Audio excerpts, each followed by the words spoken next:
Ensuite, le cheikh continue en évoquant le mérite, après avoir évoqué l'importance de la connaissance. Car on comprend que sans la connaissance, donc l'apprentissage des noms et attributs d'Allah et le sens, et bien sûr l'application de ce qu'ils impliquent, c'est ça la connaissance d'Allah Azza wa Jal, l'adoration d'Allah par ce qu'ils impliquent, c'est-à-dire savoir qu'Allah, il est celui qui voit, al-basir, celui qui entend, al-sami', celui qui entend.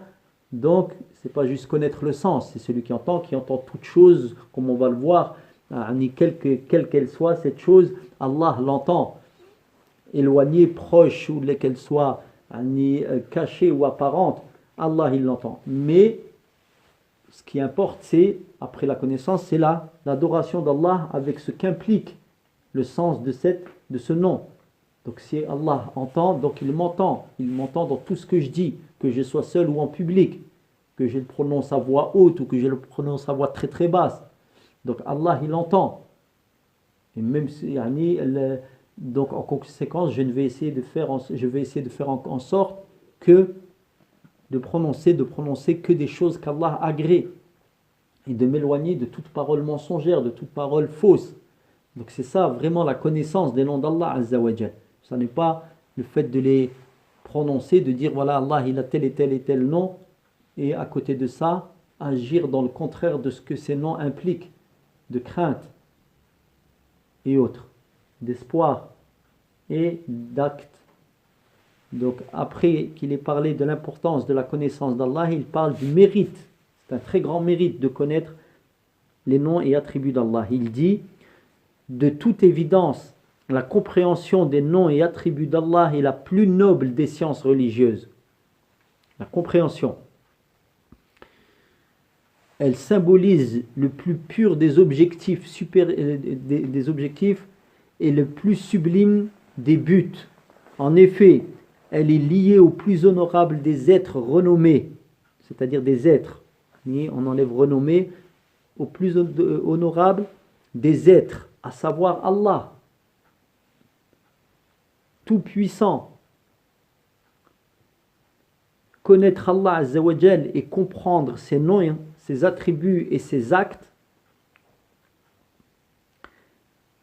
relève de la plus éminente de toutes les sciences. La quête de la face d'Allah s'avère la finalité absolue. D'accord? On recherche le visage d'Allah Azza wa Jal. L'adorer représente le plus noble des actes. Le louer, faire sa louange, son éloge et son exaltation par ses noms et attributs est la plus belle des paroles. Ce qui constitue la base du monothéisme, le tawhid, la religion d'Ibrahim,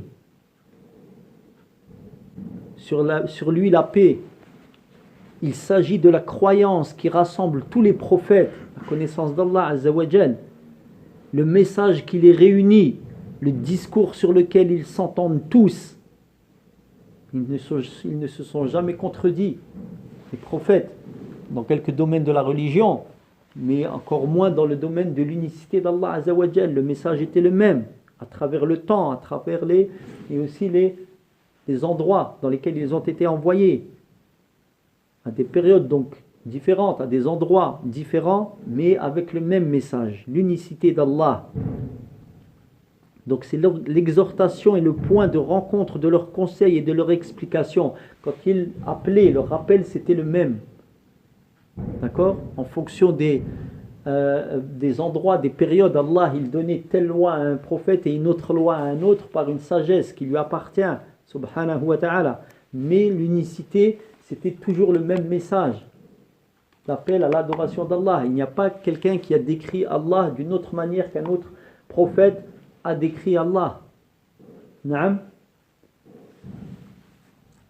Mieux, cela concerne l'un des plus grands axes constitutifs de leur mission, l'appel au tawhid. Du premier au dernier de la série, c'est-à-dire des prophètes, du groupe des prophètes qui ont été envoyés. Muhammad sallallahu alayhi wa sallam, donc qui est le dernier d'entre eux, qu'Allah prie sur eux tous et les bénisse dans leur entièreté. Ils ont été dépêchés, envoyés, pour inviter les gens à Allah Tout-Puissant, montrer la voie qui mène vers lui et expliquer la condition des gens appelés, une fois ce point atteint. Donc, lorsqu'ils auront adoré Allah et atteint, lorsqu'ils auront répondu à l'appel des prophètes, ce sont les 3 principes nécessaires à chaque peuple énoncés par chaque envoyé. C'est-à-dire, les peuples auxquels il a envoyé des prophètes, donc il les a envoyés pour 3 choses, 3 points. Inviter les gens à Allah Tout-Puissant, montrer la voie qui mène vers Allah Azza wa Jal, d'accord, avec la législation qu'il leur a envoyée avec les prophètes, et expliquer la condition des gens appelés à Allah Azza wa Jal.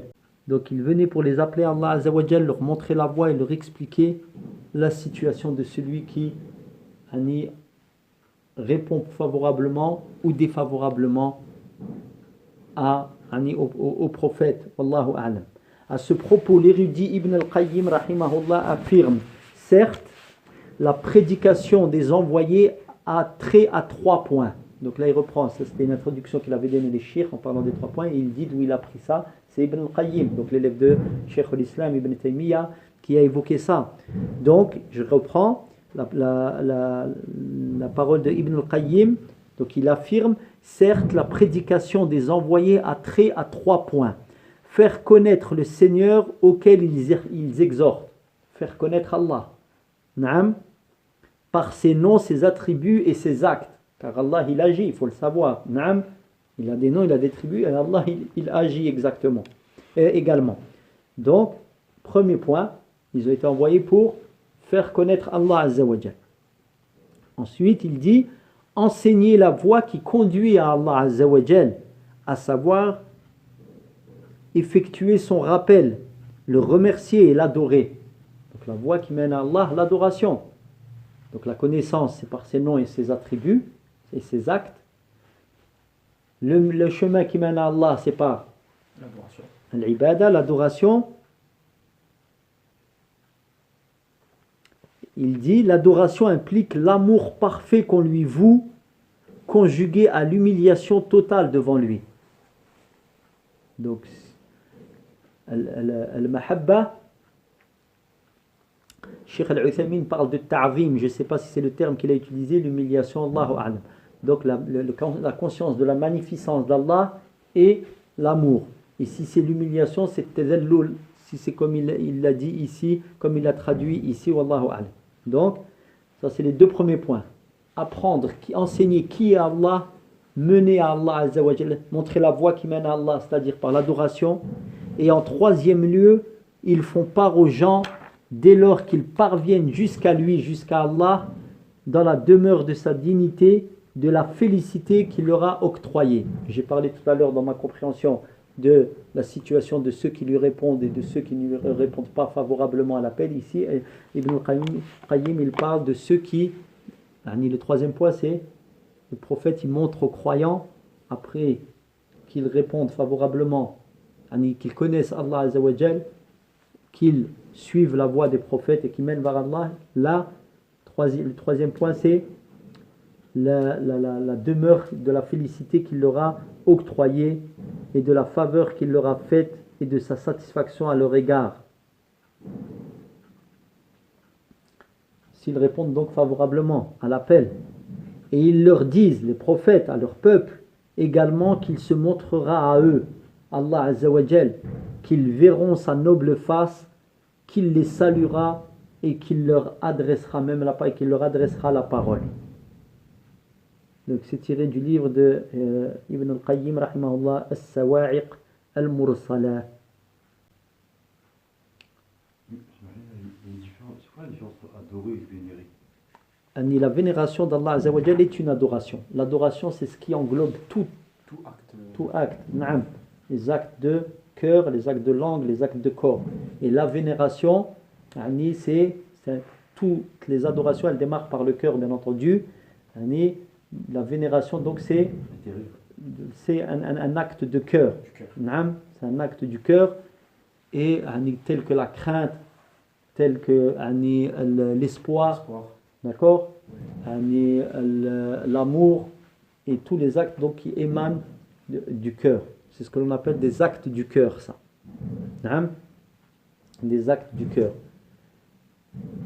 Et l'adoration, elle englobe tout, l'ibada. Comme a dit Cheikh l'Islam, rahimahullah, l'adoration, c'est un nom qui englobe tout ce qu'Allah il aime et agrée, comme acte visible et caché. Qu'Allah aime et agrée comme acte visible et caché. De paroles et d'actes. كل ما اسم جامع لكل ما يحب الله من الأقوال والأفعال.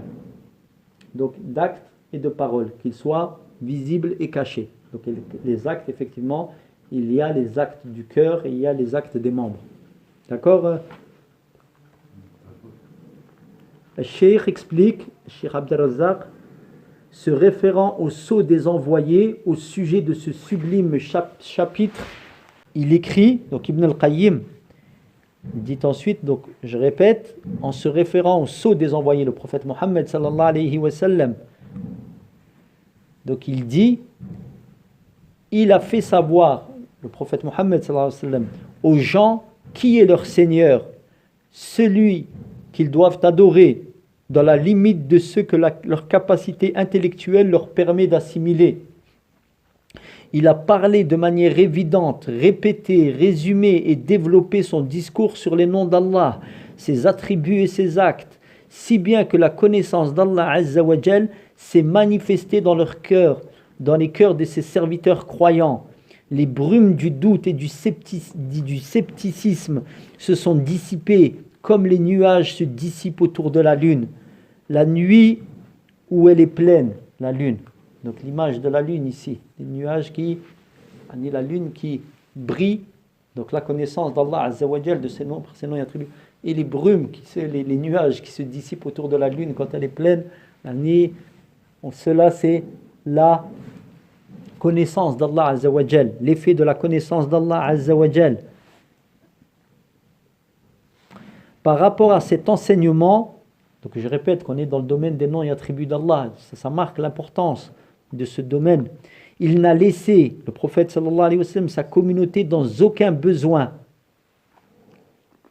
de consulter qui que ce soit avant ou après lui. C'est-à-dire qu'il est venu avec cette religion complète qui vient confirmer les religions précédentes, c'est-à-dire les messages précédents des prophètes. Et cette religion, en réalité, ce avec quoi il est venu, il suffit, sans qu'on ait besoin d'aller regarder ailleurs. Bien au contraire, il l'a satisfaite, c'est-à-dire la communauté, elle ne reste pas sur sa faim. Il a étanché sa soif de connaissance et l'a dispensé de tous ceux qui ont abordé la question. Allah Azza wa Jal dit, ne leur suffit-il pas que nous t'ayons révélé, à toi donc, messager d'Allah, le Coran qui leur est récité, il y a là pourtant une bénédiction et un rappel pour ceux qui croient. Et ça, c'est tiré d'un autre livre de Ibn al-Qayyim, c'est Jala'ul Afham. Le Cheikh explique pourquoi n'en serait-il pas ainsi alors que le prophète sallallahu alayhi wa sallam a déclaré: je vous ai laissé sur une voie blanche dont la nuit est semblable à son jour. Nul ne s'en détournera après moi sans courir à sa perte. Donc la voie, elle est claire. Tu ne peux pas te tromper de voie. Donc ce hadith est rapporté par Ahmed et Ibn Majah.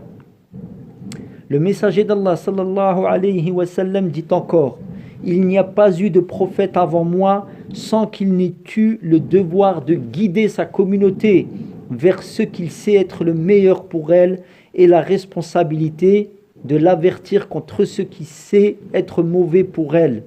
Donc chaque prophète qui est venu, comme l'a expliqué le prophète sallallahu alayhi wa sallam, a indiqué tout ce qu'il savait de bon pour elle et l'a appelé à celle-ci, et a indiqué tout ce qu'il a ce qu'il y avait de mauvais et la mise en garde contre ce mauvais en question.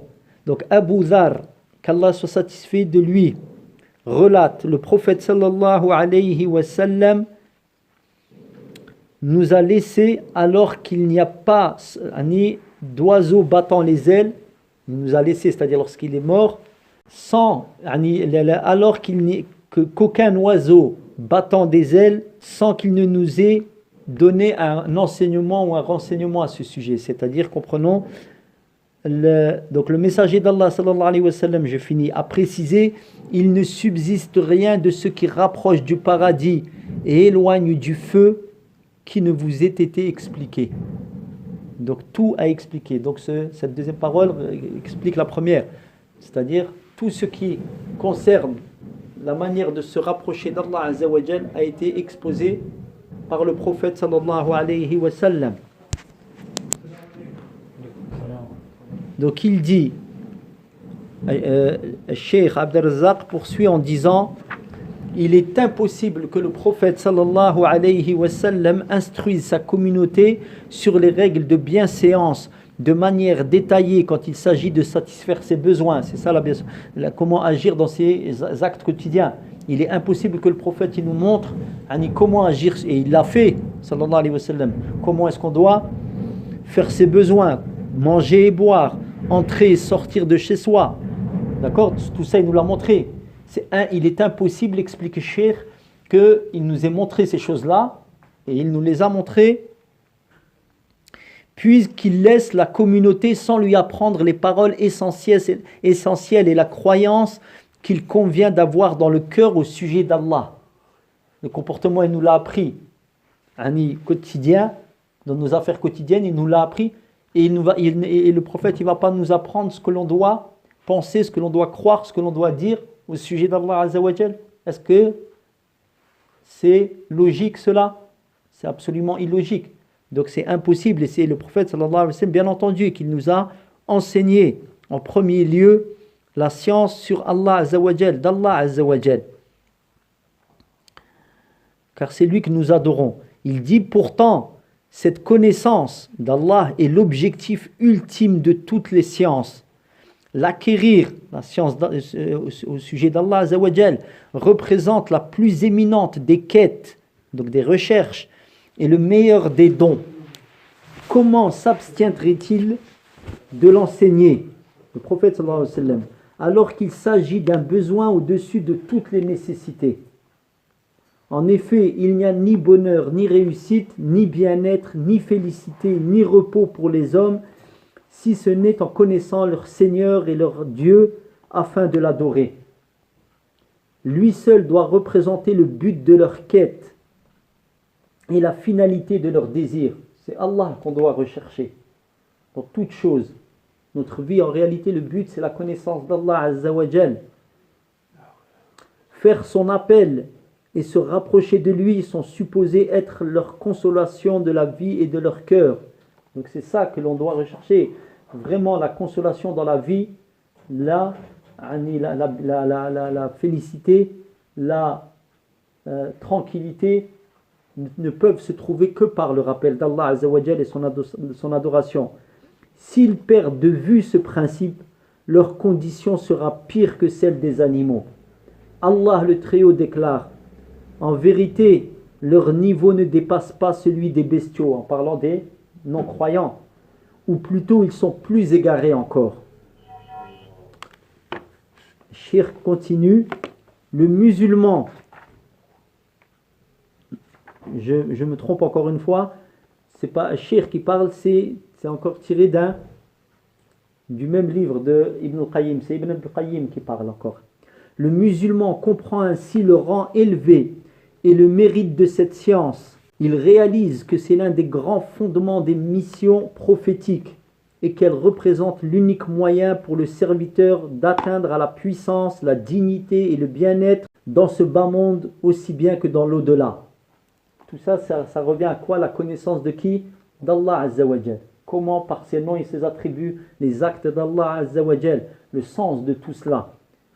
Dès lors, quiconque a dans le cœur le moindre souffle de vie ou d'amour pour son Créateur, son Seigneur, la volonté de voir sa face et le désir de le rencontrer est tenu de se lancer dans ce chapitre, dans ce domaine. Apprendre qui est Allah Azza wa Jal. Sa plus grande préoccupation doit être de connaître cette science, la science du tawhid, donc, et ce qui le constitue. L'unicité d'Allah, on a dit, dans la seigneurie, dans les noms et attributs, dans l'adoration, d'approfondir son étude et d'aller à sa recherche et sa découverte. C'est le plus grand de ses objectifs de l'homme, la plus sublime de ses quêtes et le plus éminent de ses desseins, c'est-à-dire de ses buts. Les cœurs saints et les âmes sereines en présence d'une chose en particulier ont pour plus grand désir de connaître cette question. Donc ici, je reprends, les cœurs saints et les âmes sereines en présence d'une chose en particulier ont pour plus grand désir de connaître cette question de l'unicité d'Allah. Ils ne ressentent pas de plus grande joie que de parvenir à déceler la vérité en la matière. Hein? Plus tu avances dans la connaissance d'Allah Azza wa Jal, plus tu as envie de connaître Allah Azza wa Jal encore et encore et encore. Et plus tu connais Allah Azza wa Jal, plus tu aimes, plus tu crains Allah Azza wa Jal, plus tu veux te rapprocher de lui, plus tu veux lui obéir, plus tu veux t'éloigner de sa désobéissance, plus tu aimes ce qu'il aime, plus tu détestes ce qu'il déteste. Et puis c'est facile. Naam, car tout cela, si Allah, tout avec l'intention de base, barakallahu fik, akhi, et plus cela est facilité par Allah. Parce que tu es en train de t'élever en degré auprès d'Allah Azza wa Jal. Donc c'est tiré aussi également du livre de Ibn al-Qayyim, As-Sawa'iq al-Mursala. Donc, il dit ensuite, cette connaissance donc d'Allah Azza wa Jal, socle du bonheur, et ce qui permet d'atteindre la plénitude, de progresser dans la voie de l'élévation, d'accéder à la béatitude dans ce monde et dans l'autre, de réussir dans la plus noble des quêtes, de satisfaire la plus distinguée des aspirations et de triompher dans la plus sublime des missions. Dans ce domaine, des gens sont de trois types. Celui qui en réclame beaucoup, donc cette connaissance d'Allah Azza wa Jal, celui qui se contente de peu et celui qui en est privé. Or, la grâce est entre les mains d'Allah et il la donne à qui il veut. Certes, Allah est le détenteur d'un bienfait immense.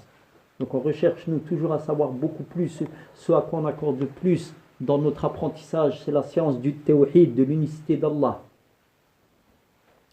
Dès lors que le serviteur connaît son Seigneur, qu'il l'aime, qu'il s'adonne à son culte, son adoration, obéit à ses injonctions et s'écarte de ses interdits, il réalise à travers cette connaissance et cette adoration emblématique du but de la création et du commandement, il réalise par cela donc son souhait de plénitude et son aspiration d'élévation. Voire, les âmes n'ont jamais eu de plus grand besoin que de connaître leur Créateur qui les a sortis du néant.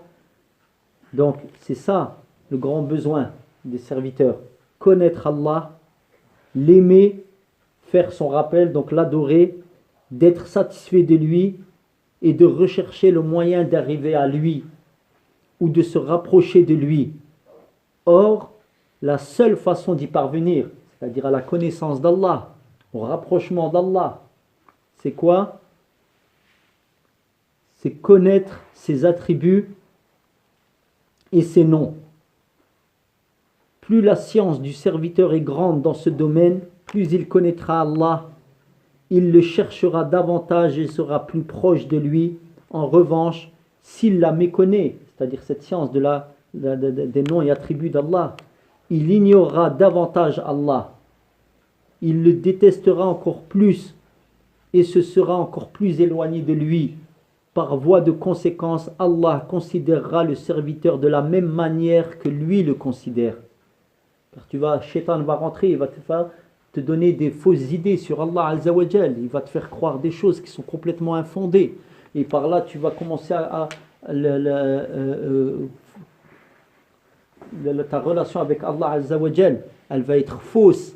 Tu vas avoir des fausses idées sur Allah Azza wa Jal. Comme il a dit, Cheikh, tu ne seras pas sur une science au sujet des noms d'Allah et attributs, Donc tu vas suivre ce que Shaitan te susurre et tu vas finir par détester Allah Azza wa Jal. Et en retour, Allah Azza wa Jal, il va te détester comme tu le détestes. Wal'iyadhu billah. Donc ça c'est tiré de Al-Kafiya Al-Shafiya. Dans son tafsir, l'érudit Ibn Kathir, rahimahullah, commente la parole du Très-Haut. De tous les serviteurs d'Allah, seuls les savants le craignent véritablement. Innama yakhsha Allah min ibadihi al-ulama. De tous les serviteurs d'Allah, seuls les savants le craignent véritablement. Il dit Ibn Kathir au sujet de ce verset, seuls les savants qui le connaissent le craignent véritablement. Je répète, seuls les savants qui le connaissent, Allah, le craignent véritablement. Car plus la connaissance du sublime, de l'omniscient, détenteur des qualités parfaites et des plus beaux noms, est grande, et plus cette science est complète. Plus on connaît Allah, plus la connaissance c'est d'Allah est complète. La crainte du serviteur sera d'autant plus forte et grande. Tiré du tafsir d'Ibn Kathir. Le Cheikh dit, Abd al-Razzaq, en effet, la connaissance d'Allah renforce la crainte et la piété. Elle augmente l'espérance dans le cœur, accroît la foi du serviteur et produit toutes sortes d'actes d'adoration. C'est en sa compagnie que le cœur chemine vers son Seigneur. Son effort pour gagner son agrément sera plus prompt que la marche des vents, je dirais que le souffle des vents, que le souffle des vents dans des directions assignées. Il avancera sans regarder à droite ni à gauche, parce qu'il a compris, il comprendra que son but c'est connaître Allah Azza wa Jal. Donc il se lancera dans l'étude des noms et attributs d'Allah Azza wa Jal. Donc la conséquence, comme on a dit, donc la seigneurie d'Allah, les noms et attributs d'Allah, et donc ça va augmenter son désir de se rapprocher d'Allah par l'adoration. Donc la réussite se trouve entre les mains d'Allah et il n'y a de force ni de puissance qu'en Allah. La hawla wa la quwwata illa billah. Voilà pour le deuxième point de ce livre que le Cheikh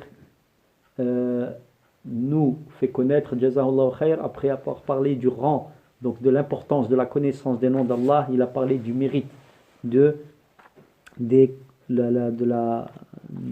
la connaissance des noms d'Allah Azza wa Jal. Ensuite il parle, comme on le verra lors de notre prochaine assise, sur le troisième point qu'il traite sera au sujet de la connaissance des noms et attributs. Wallahu a'lam wa sallallahu ala nabiyyina Muhammad wa ala alihi wa sahbihi ajma'in.